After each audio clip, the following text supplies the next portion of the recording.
आज हम तृतीय और चतुर्थ क्रियाकलाप के बारे में अध्ययन करेंगे। सबसे पहले हम अध्ययन करेंगे द्वितीय और तृतीय क्रियाकलाप के बीच में क्या अंतर है।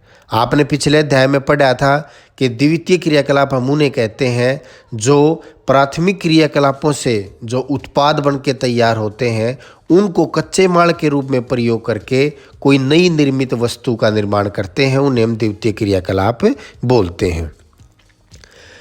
तृतीय क्रियाकलापों को हम सेवाएं भी कहते हैं। सेवाओं का जो उत्पाद होता है वो अमूर्त होता है, उसको आप देख या छू नहीं सकते। यानी कि तृतीय क्रियाकलाप में जो व्यक्ति जो कार्य करता है उसको आप महसूस कर सकते हैं, जबकि विनिर्माण में जो उत्पाद होता है वो एक वस्तु का निर्माण करते हैं, उसको आप अपनी आंखों से देख सकते हैं। जो तृतीय क्रियाकलाप है उनका आधार है कुशलता, प्रशिक्षण, अनुभव और ज्ञान। यानी कि तृतीय क्रियाकलाप जो व्यक्ति कर रहा है वो इस बात पे डिपेंड करेगा कि वो कितना अपने काम में कुशल है, किस प्रकार का उसने प्रशिक्षण लिया है, कितना उसको अनुभव है और कितना उसको अपने उस चीज़ का ज्ञान है। इस आधार पे व्यक्ति तृतीय क्रियाकलाप को आगे तक ले जा सकता है। जबकि द्वितीय क्रियाकलापों का जो आधार है वो मशीन चलाने की तकनीक और वहाँ प्रक्रिया क्या अपनाई जा रही उत्पादन की, इस बात पे निर्भर करता है कि वो कितना बेहतर कर पाएगा अपने क्रियाकलाप को। तृतीय क्रियाकलाप सेवाओं का व्यावसायिक उत्पादन करता है। यानी कि तृतीय क्रियाकलापों में कोई सामान ना बढ़ा के सर्विस दी जाती है, सेवाएं दी जाती हैं, उनका उत्पादन करता है। जबकि द्वितीय क्रियाकलाप वस्तुओं का उत्पादन करता है। सेवाओं का अप्रत्यक्ष रूप से वेतन या मजदूरी के माध्यम से माप सकते हैं। यानी कि जो सेवाएं होती हैं वो महंगी है, सस्ती है, इस चीज़ का आप आधार मान सकते हैं कि उसको उसके बदले में कितना वेतन मिल रहा है। जबकि विनिर्माण को हम प्रत्यक्ष रूप से कितनी उत्पादन की मात्रा है इस आधार पर माप सकते हैं। ज़्यादातर जो विकसित देश होते हैं वो तृतीय क्रियाकलापों की तरफ ज़्यादा बढ़े हुए हैं। उनकी जो ज़्यादातर व्यावसायिक जनसंख्या है वो तृतीय क्रियाकलाप में लगी हुई है, और जो विकासशील देश हैं उनकी ज़्यादातर जनसंख्या आज भी द्वितीय क्रियाकलाप में लगी हुई है। तृतीय क्रियाकलाप के उदाहरण डॉक्टर, अध्यापक, ड्राइवर, वकील इत्यादि। और द्वितीय क्रियाकलाप के उदाहरण आपने पिछले अध्याय में भी पढ़ा था। सूती वस्त्र उद्योग में काम करने वाले, लोहा इस्पात उद्योग में काम करने वाले या अन्य किसी भी उद्योग में काम करने वाले लोग इसके अंतर्गत आते हैं। अगला विषय है तृतीय क्रियाकलापों के अलग अलग वर्ग। यानी कि तृतीय क्रियाकलाप कौन कौन से होते हैं। सबसे पहले व्यापार और वाणिज्य सेवाएं। जो लोग व्यापार में लगे हुए हैं, वाणिज्य सेवाओं में लगे हुए हैं, वो इसके अंतर्गत आते हैं। व्यापार क्या होता है? वस्तुओं का खरीदना बेचना व्यापार कहलाता है। व्यापार लाभ के उद्देश्य से किया जाता है। ये सभी कार्य जहाँ होते हैं उन्हें हम व्यापारी केंद्र बोलते हैं। जहाँ पे व्यापार किया जाता है उसको व्यापारी केंद्र बोला जाता है। और व्यापारी केंद्र ग्रामीण और नगरीय दोनों प्रकार के हो सकते हैं, और इनमें लगे हुए जो लोग हैं वो सब तृतीय क्रियाकलाप का जो वर्ग है व्यापार और वाणिज्य, उस क्रियाकलाप में वो लगे हुए हैं। दो प्रकार के व्यापारी होते हैं। एक तो फुटकर व्यापारी, ये अपनी दुकानों से रेहड़ी, ट्रक, डोर टू डोर जाके अपने सामान को बेचते हैं या आप दुकान पे जाके सामान लेके आते हैं। जबकि दूसरे व्यापारी होते हैं थोक व्यापारी, वो मंडियों में बेचते हैं और बिचौलियों के माध्यम से फुटकर व्यापारियों को अपना सामान वो बेचते हैं, उनको हम थोक व्यापारी कहते हैं। और जो ज़्यादातर जो फुटकर व्यापारी हैं वो थोक व्यापारियों के ऊपर ही ज़्यादा निर्भर करते हैं अपने व्यापार के लिए। तो व्यापार और वाणिज्य सेवाओं में इस प्रकार के क्रियाकलाप आते हैं। अगला टॉपिक है परिवहन सेवाएं। जो लोग परिवहन सेवाओं में लगे हुए हैं। परिवहन क्या होता है? व्यक्तियों को, सामान को एक जगह से दूसरी जगह ले जाने का एक माध्यम है। जो लोग इस क्रियाकलाप में लगे हुए हैं वो परिवहन सेवा तृतीय क्रियाकलाप के अंतर्गत आते हैं। आज के समाज में जो उत्पादन, वितरण और उपभोग वो है वो कुशल परिवहन के ऊपर डिपेंड करेगा कि वो कितनी मात्रा में होगा। हर स्तर पर जो परिवहन है वो पदार्थ के मूल्य को बढ़ाता है। यानी कि जितनी दूरी तक लोग एक चीज़ का परिवहन करेंगे, एक वस्तु का, उतनी ही ज़्यादा उसका मूल्य में वृद्धि होती जाएगी। और आप किसी भी परिवहन की जो चयन है कि आप वायु परिवहन, सड़क परिवहन, रेल परिवहन, जल परिवहन, किसका आप चयन करेंगे वो उसकी लागत के ऊपर निर्भर करता है। मांग और मार्ग ये दोनों किसी जगह के परिवहन को प्रभावित करते हैं। अगर कहीं पर मांग ही नहीं होगी, उस इलाके में परिवहन कम मिलेगा, और जहाँ पर उबड़ खाबड़ इलाका होगा, मार्ग ही नहीं होंगे, वहाँ पर परिवहन की व्यवस्था भी कम मिलेगी। फिर है संचार सेवाएं। संचार सेवाएं शब्दों, संदेशों को, विचारों को किसी माध्यम के द्वारा एक जगह से दूसरी जगह पहुंचाना संचार सेवा कहलाता है। माध्यम क्या हो सकता है? व्यक्तियों के द्वारा, पुराने समय में जानवरों के द्वारा, या अन्य परिवहन के किसी न किसी माध्यम से जब हम अपने विचारों, संदेशों को पहुंचाते हैं तो वो संचार कहलाता है। जहाँ परिवहन का जाल ज़्यादा है वहाँ पर संचार व्यवस्था भी उतनी ही ज़्यादा उन्नत है। लेकिन आज के आधुनिक समय में इंटरनेट, मोबाइल, इस तरह की जो चीज़ें आ गई, उसने परिवहन की जो इम्पोर्टेंस थी संचार के माध्यम में, उसको थोड़ा कम कर दिया। रेडियो, टीवी, समाचार पत्र, इस तरह के काम में जो लगे हुए लोग होते हैं वो तृतीय क्रियाकलाप की संचार सेवाओं के अंतर्गत आते हैं। अगला है मनोरंजन सेवाएं। जैसे फिल्मों में काम करने वाले, सिनेमा हॉल, रेस्टोरेंट, संगीतकार, जो इस तरह के क्रियाकलाप में लगे हुए होते हैं वो मनोरंजन सेवाएं कहलाती हैं। फिर है प्रशासनिक सेवाएं। कोई भी देश है उसका जो प्रशासन चलाने के लिए अलग अलग प्रकार के पदों पर लोग होते हैं। स्थानीय, स्टेट लेवल के ऊपर और पूरे नेशनल लेवल के ऊपर अलग अलग पदों पे अधिकारी होते हैं। पुलिस, सेना इत्यादि, ये सभी प्रशासनिक सेवाओं के अंतर्गत आते हैं, और इनमें जो लोग लगे हुए होते हैं वो भी तृतीय क्रियाकलाप कहलाते हैं। कुछ अन्य सेवाएं जैसे शिक्षक, वकील, चिकित्सक, ये मानसिक श्रम करते हैं, और सड़कों को, पुलों का निर्माण करने वाले, इनकी देखरेख करने वाले, अग्निशमन में लगे हुए और पर्यवेक्षण करने वाले, अलग अलग चीज़ों का जो पर्यवेक्षण करते हैं, सुपरविजन करते हैं, उसमें लगे हुए लोग, माली, धोबी, नाई, इस तरह के जो लोग हैं वो सब तृतीय क्रियाकलाप की अन्य सेवाओं के अंतर्गत आते हैं। इसका एक उदाहरण आप देखें, मुंबई में डब्बा वाला, वो पूरे जो मुंबई शहर है उसमें लगभग 2 लाख के ग्राहकों को हर रोज़ दोपहर के भोजन के लिए टिफ़िन घर से, उनके घर से और उनके दफ्तर तक टिफ़िन को मुहैया करवाते हैं। तो ये एक प्रकार की ऐसी तृतीय क्रियाकलाप की सेवा है जिसका पूरे विश्व में इसका नाम है। फिर है पर्यटन। पर्यटन क्या होता है? लोग मनोरंजन के लिए अपनी छुट्टियों का उपयोग करते हैं कहीं बाहर घूमने जाने के लिए। तो आज के समय में कि ये है एक बहुत बड़ा व्यवसाय बन चुका है, और बहुत सारे देशों का जो उनकी कुल जो जीडीपी है, जो कुल उनकी कमाई है, उसका 40% तक पर्यटन से आता है। और कुछ देश तो ऐसे हैं जो निर्भर ही पर्यटन के ऊपर करते हैं। जो स्थानीय लोग होते हैं वो उन पर्यटकों के लिए आवास, भोजन, परिवहन, मनोरंजन इत्यादि के लिए वहाँ पर विशेष सुविधाएं देते हैं, उससे उनकी आजीविका होती है। तो जो लोग इस कार्य में लगे हुए होते हैं वो तृतीय क्रियाकलाप कहलाते हैं।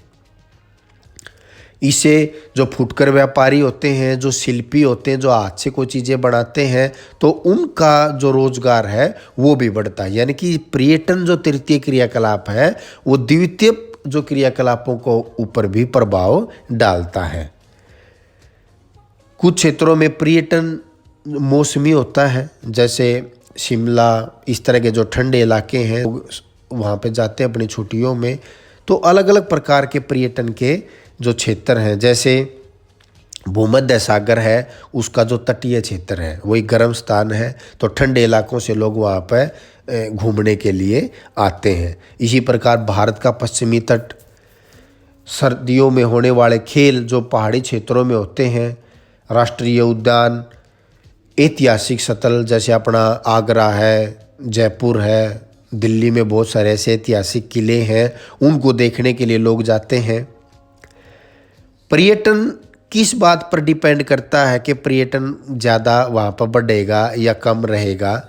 वहाँ की मांग, लोगों की मांग है वहाँ पर घूमने जाने के लिए, परिवहन की कैसी सुविधाएं हैं, वहाँ की जलवायु, वहाँ के परिदृश्य, इतिहास, कला, संस्कृति, ये सब किसी इलाके के पर्यटन को प्रभावित करते हैं। एक चिकित्सा पर्यटन भी आता है इसके अंतर्गत। जब चिकित्सा उपचार को अंतर्राष्ट्रीय पर्यटन गतिविधि के साथ जोड़ा जाता है उसे चिकित्सा पर्यटन कहा जाता है। इसको आप समझें, जैसे अमेरिका है, वहाँ किसी ने का इलाज करवाना है, मान लो वहाँ पर 10, 12, 15 लाख में उसका इलाज होता हो, लेकिन वही इलाज इंडिया में कोई डॉक्टर 2 लाख में करे, तो अमेरिका का जो नागरिक है वो ये सोचेगा कि इंडिया में आके इलाज भी करवाया हूँ और इंडिया घूम भी जाऊँगा। यानी कि जो चिकित्सा पर्यटन है वो एक प्रकार का ऐसा व्यवसाय है जिसमें दूसरे देशों के लोग सस्ते चिकित्सा सुविधाओं के लिए अपने देश को छोड़कर दूसरे देश में पर्यटन करने के लिए जाते हैं। इलाज भी होता है और पर्यटन भी हो जाता है। इसको हम चिकित्सा पर्यटन कहते हैं। अगला टॉपिक है सेवा क्षेत्र में रोजगार बढ़ने के कारण। यानी कि जो सेवा क्षेत्र है उसमें धीरे धीरे रोजगार क्यों बढ़ रहे हैं? प्रति व्यक्ति लोगों की आय में वृद्धि है तो वो सुविधाएं चाहते हैं अलग अलग प्रकार की, और ये सारी सुविधाएं तृतीय क्रियाकलाप के अंतर्गत आती हैं।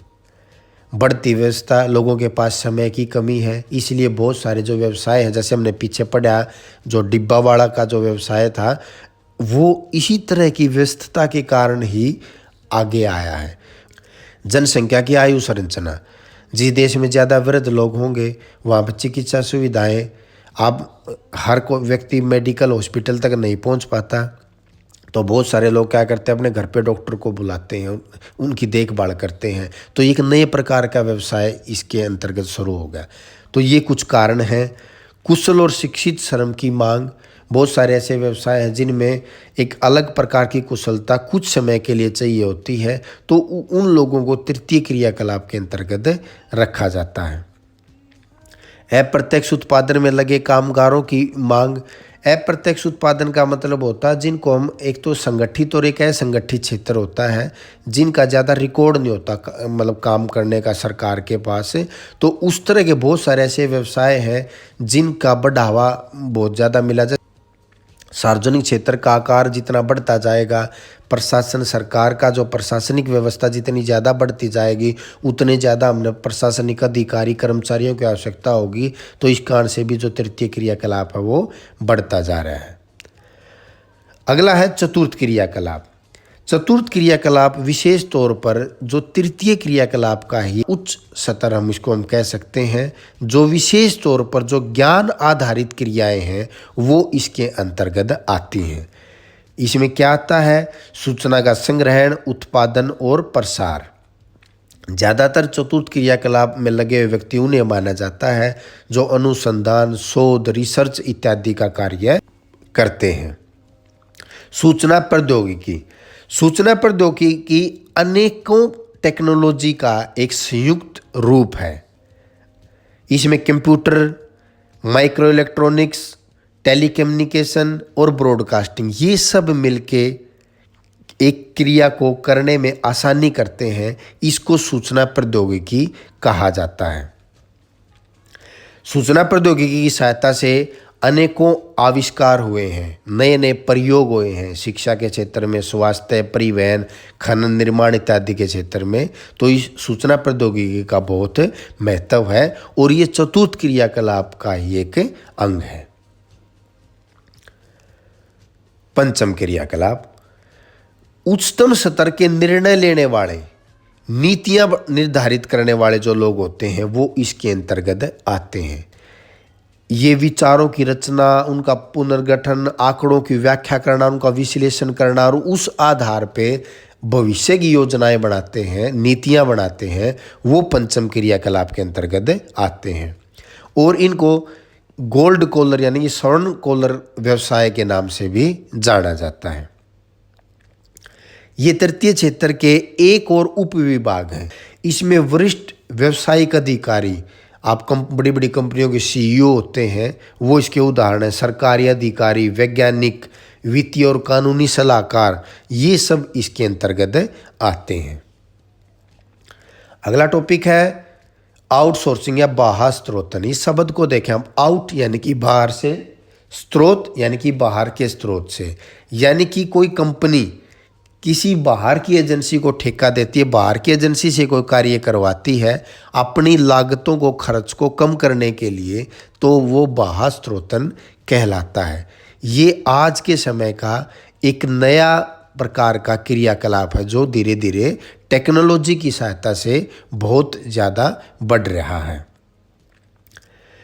बाह्य स्रोतन की जाने वाली व्यवसायिक क्रियाओं में इंफॉर्मेशन टेक्नोलॉजी, मानव संसाधन, ग्राहक सहायता, कॉल सेंटर इत्यादि जो काम है वो इसके अंतर्गत आते हैं। विशेष तौर पर कॉल सेंटर के बारे में आपने सुना होगा, ये बहुत ज़्यादा मात्रा में आज के समय में बढ़ रहा है। डाटा प्रोसेसिंग एक आईटी से संबंधित सेवा है जो आसानी से एशिया, पूर्वी यूरोप और अफ्रीका के अविकसित या विकासशील देश हैं उनमें ये कार्य किया जाता है। इन देशों में अंग्रेजी बोलने वाले कुशल जो कर्मचारी हैं वो बाहर की कंपनियों को मिल जाते हैं कम खर्च के ऊपर, इसलिए वो कंपनियां अपने देश में उस काम को करने में ज़्यादा खर्च लगता है, उसको बचाने के लिए इन देशों के लोगों को अपना काम दे देती हैं, जिसमें इंफॉर्मेशन टेक्नोलॉजी का बहुत अधिक महत्व है, जिस कारण से ये संभव हो पा रहा है। आउटसोर्सिंग के परिणाम स्वरूप भारत, चीन, पूर्वी यूरोप, इजराइल आदि जो देश हैं उनमें बड़ी संख्या में कॉल सेंटर खुल गए हैं। आउटसोर्सिंग उन देशों में ज़्यादा होती है जहाँ पर सस्ते और कुशल श्रमिक मिलते हैं। पंचम क्रियाकलापों में केपीओ और बीपीओ ये भी शामिल किए गए हैं, यानी कि लोग अपने ज्ञान को दूसरे देशों तक, अपने ज्ञान का उत्पादन करके दूसरे देशों में निर्यात करते हैं। तो इस तरह के जो कार्य हैं वो पंचम क्रियाकलापों के अंतर्गत आते हैं। अनुसंधान, विकास गतिविधियां, ई लर्निंग, जैसे अब आप जो ये पाठ पढ़ रहे हैं घर बैठे एक जगह से मैंने इस वीडियो को बनाया और आप तक पहुंच गया, ये भी एक प्रकार की आउटसोर्सिंग का ही एक उदाहरण है। अगला टॉपिक है अंकीय विभाजक या डिजिटल डिवाइड। ये क्या होता है? सूचना और संचार प्रौद्योगिकी पर आधारित विकास से मिलने वाले अवसरों का दुनिया भर में असमान रूप से वितरित होना। देशों में विस्तृत आर्थिक, राजनीतिक, सामाजिक भिन्नताएं पाई जाती हैं। अब आप इसको समझे, इसका अर्थ ये है कि जो सूचना इंफॉर्मेशन टेक्नोलॉजी है वो पूरे संसार के हर एक देश के हर एक व्यक्ति को एक प्रकार से नहीं पहुंच पा रही। किसी के पास वो इंफॉर्मेशन, वो टेक्नोलॉजी ज़्यादा मात्रा में है, किसी के पास वो इंफॉर्मेशन कम या बिल्कुल नामात्र है। तो उनके बीच का जो गैप है उसको हम डिजिटल डिवाइड या अंकीय विभाजक के नाम से जानते हैं। कोई देश कितनी जल्दी अपने नागरिकों को सूचना और सूचना प्रौद्योगिकी तक पहुंच और उसके लाभ उपलब्ध करा सकता है, ये डिपेंड करता है वहाँ के डिजिटल जो तकनीक है वो वहाँ पर कितनी उन्नत है। मतलब विकासशील और विकसित देशों के बीच में जो गैप है उसको हम अंकीय विभाजक बोलते हैं। ये गैप एक देश के अंदर भी हो सकता है, जैसे भारत है, भारत के जो बड़े बड़े शहर हैं, मेट्रोपॉलिटन सिटीज़ जिनको बोलते हैं, वहाँ के लोगों के पास इंफॉर्मेशन टेक्नोलॉजी की पहुँच के ज़्यादा अवसर हैं, जबकि जो ग्रामीण और पिछड़े क्षेत्र हैं वहाँ पर ये टेक्नोलॉजी इतनी मात्रा में नहीं पहुँच पाई है। तो ये एक या डिजिटल डिवाइड का उदाहरण है। इस प्रकार आज का हमारा टॉपिक कंप्लीट हुआ है और कुछ प्रमुख क्वेश्चन इसमें ये निकल के आए। द्वितीय और तृतीय क्रियाकलापों के बीच में क्या अंतर है? सेवाओं या तृतीय क्रियाकलापों के अलग अलग वर्ग कौन कौन से हैं?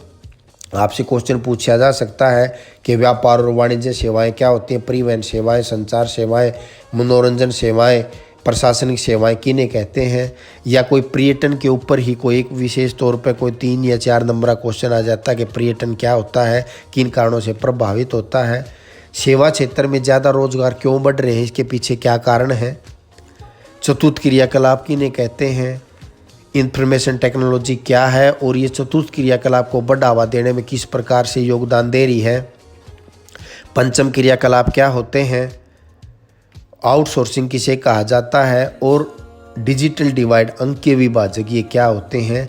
ये बहुत सारे बहुत इंपॉर्टेंट क्वेश्चन है जो 2, 3, 5 नंबर के आपके एग्जाम में आ सकते हैं। तो इस प्रकार से आज का हमारा टॉपिक कंप्लीट हुआ। धन्यवाद।